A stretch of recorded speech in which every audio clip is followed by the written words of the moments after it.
Hi, this is Robbie Thomas, your Bay Area downsizer, and I've been getting a lot of requests to make a video on downsizing and a practical way to do it. So I put together a few slides and thought I'll make a presentation and send it out to my database and to the larger audience to show a practical guide to downsizing, which is not too cumbersome, but with like 3 to 4 pointers on every slide, so it's easy to follow. And hope this helps you.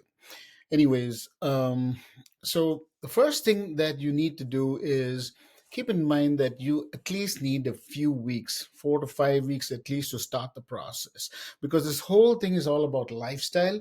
It's not just something you go and, in one whim or fancy, just click on something and make happen, because you have to change your current living situation first. Identify what you need to downsize to. If you're downsizing, you have to work if your family is close by, whether you want to live close to family, if you want to go cross state lines, if you want to buy a condo or a townhouse where you have more amenities, or move into a older home community. So those are big lifestyle changes that you have to consider.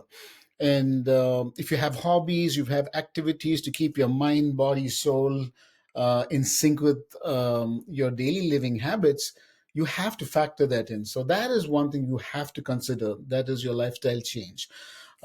Future plans, well, you have to evaluate what your long term plan is. Like, for example, let's say you're downsizing in your 60s, and if you have a goal, like you probably may live for, let's say, 20, 30 years more, you may want to have a smaller home which you don't want to clean as often, or something which is not too big where it's cumbersome. Basically, you're trying to downsize your activities too, at the same time enjoying life itself, because you're in your final quarter, as sad as it seems. But the best of people who I have spoken to, who I have helped downsize, they're very happy to move into a small two-bedroom or a one bedroom, one bath, if they're single.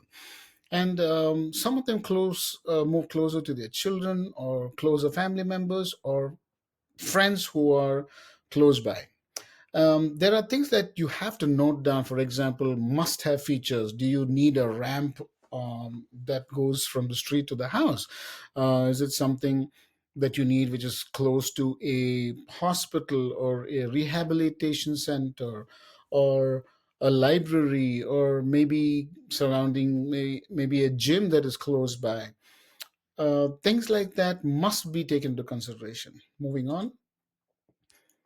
Um, the budget, the first thing that you have to put into considerations once you've figured out what kind of a lifestyle change that you're going to have, is how much budget. Because as much as you would like to avoid it, most people don't have an unlimited amount of money to stretch across their last quarter of their life um, to adjust and live comfortably, if you don't have everything budgeted. So first thing you got to calculate is your current home value, which is something you need to consider. And if you have a realtor, speak to the realtor, or speak to your CPA and a tax person, because there are tax implications when you sell the property. If there's a HOA involved, you have to figure out what are the dues remaining. Also check with title company if there's any lien on property that you may not know of sometime in the past, that might have accrued over a period of time, any tax liabilities, things like that. If you don't have a realtor, you can reach me anytime. But if you do have a realtor, contact them and they will give you an estimate, more than accurate estimate than what you could find online. The second thing that you should do is, once you have figured out what the current value of a home is, what is the budget that you want to put? Because you don't want to go all out and spend more than what you should. So, for some of the things that factor is a moving costs, the potential renovations, lifestyle changes, and don't forget about closing costs, not just on the home that you're going to sell, but also on the home that you're going to buy. Now, there are various ways of doing that, but that's for another video. Then the final goal should be determine how much you want to save through downsizing. So I've mentioned earlier that you have to consult a financial advisor or a CPA, because there are things that are going to affect you where tax implications do matter. The next thing that you should organize is your all the items inside the house. So the first thing you got to do is sort out everything. So go through every room methodically, categorize items that you want to keep, that you want to sell, that you want to give away, and stuff that you want to discard. You put that into piles and move them out in one lot. Now, if you can't move them out physically, if you're working with a realtor, you can ask them. They could also arrange for an estate sale where they can arrange sale of all the things that you do not want to keep. Also, there are people who can help you move things for a discounted fee. The second thing would be to digitize. Keep in mind, even your all your documents, your pictures, your um, official documents, all these things must be categorized and digitized, because you can scan all of them. You can take pictures of them. You can put into a Dropbox file. You can save them where and take them wherever you go, which is very important, because once you make the move, you might misplace, no matter what, you might be misplacing some of the folders and files that are important. The next thing would be to donate or sell that you what you don't need, like host a garage sale. And you can go to Facebook Marketplace or Craigslist and sell or trade whatever you don't want. There are also charities that you can call. There are local chapters, or churches, places where you can actually go and give all the stuff that you want for charity. Next is storage. One of the homes recently that I sold was a very tough situation, because it was a 1900 square feet home, and there was so much material that they had accrued material, important stuff, according to the seller, accrued over 30 years, and they couldn't get rid of it in time or empty the house in time. So the only suggestion that I could come up with was find a storage unit. So I was able to help this person get a storage unit, and I helped her get help to pack everything, put them into boxes, label them, and then move them to a storage unit for a short time until she made the transition to find the home, the replacement home, and that really helped her. The next thing would be research new locations even before putting your home on the market for sale. First thing you should consider is figure out first where you want to go, and as soon as I've done that, find out proximity to amenities, because as you're getting older, you don't want to go further and further away from your primary residence. So consider distance to your healthcare facilities, shopping, entertainment, research public transportation, because some cities do have public transportation and you might not have to always drive your car. Second thing is the community feel. I mean, there are certain neighborhoods you will fall in love with, some potential neighborhoods you may not want to live in. So visit potential neighborhoods at different time frames so you can see ebb and flow of traffic and the kind of vibe that the neighborhood gives out. Attend local events, and you'll also get a sense of community by interacting with those people in those communities. Future development. Look also into planned developments in the area by considering how they might affect your property values. Because let's say you buy in a newer home community, you also have to factor that yes, they look nice, they're much more organized, but room for appreciation may be limited, simply because if it's a newer home community, definitely and most probably may attract mellow roofs, which is a higher tax attached to your primary tax base tax for properties. And when you're thinking of selling, or let's say your trust or your progeny or your inheritors are going to sell that in the future, they might not get as much money as they think they would, simply because the property appreciation might not happen as much. So there are real estate is always localized. So if it is based off of just buying a property, it's not going to help you. But if you do your research and look for the rate of appreciation for that newer property, that you're going to buy or a replacement property that you're going to buy is really going to help you.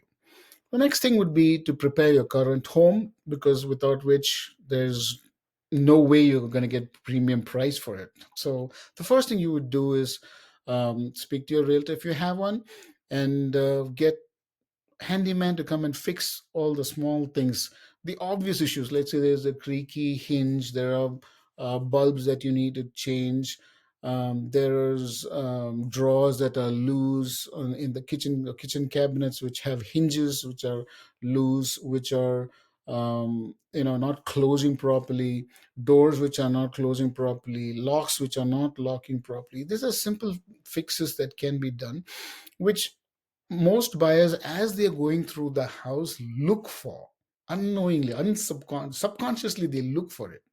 And when they, let's say they open a door and then the door doesn't close properly because it's misaligned, like they think it's a big deal, but it's not. And then they're trying to haggle with you on prices, which you do not want. So it's best to fix those things um, by during the preparation phase. Second thing would be, as I had mentioned before, is planning to declutter everything, remove your personal items, your excess furniture, and create a spacious, neutral environment by removing all your personal effects, your personal pictures, because those pictures are important to you, but not to a buyer, because a buyer is paying premium for what they want to make their house, not for what you made it. So you always got to keep that in mind. The third thing would be to do a deep clean. I always cannot stress how important a deep clean is. A deep clean is not just a simple clean. It's definitely going to take 8, 10, maybe even 2 days of cleaning. Eh, all the dust should be gone, no cobwebs. The windows should be sparkling. If there's a torn net, that must be replaced or completely removed. If there's any nails sticking out, that must be removed and patched and repainted. There's a lot of small work, but it shows in the end as beautifully in a picture. That is important because perception is very important. The next thing would be to stage. I'm not saying that you have to stage it professionally, although it may be required in some cases. But let's say you can use your own furniture to stage it, and there are stagers who will come, or you can call your realtor who you decided to work with, and there are realtors who partner with stagers who will do it for a fee or as a convenience, um, to try and get a future business. They'll come and guide you in, as a consultation, to consult and give you recommendations on how to put your furniture, what kind of draperies to use, what kind of color combinations, which really helps when you're taking pictures. Um, when you looking for a house too, that's another thing that you should keep in mind is the house hunting tips.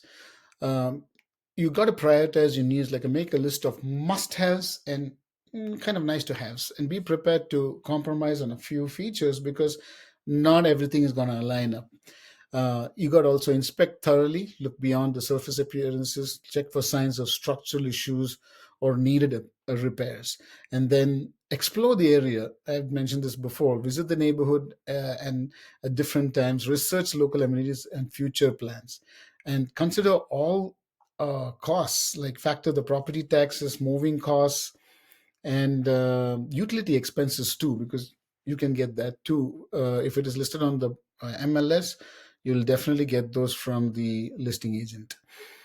The last thing that I would want to touch base on would be to finalize your move. You have to, I mentioned earlier, you have to have at least 4 to 6 weeks of preparation time before you make that leap into listing your house, selling it, and buying it, buying another house that you have decided on based off of these things that I just discussed with you. So the first week and second week would be finalize your sale and purchase agreements. Then you begin packaging all your stuff into boxes and non-essential items and essential items. Week 3 to 4 will be schedule utilities for both homes, because one, you're discontinuing services, the other, you're going to add services. Then labeling boxes clearly so there's no confusion when you're unpacking it. Week 5 to 6 would take hire movers or rent a truck, change your address with post office and important contacts.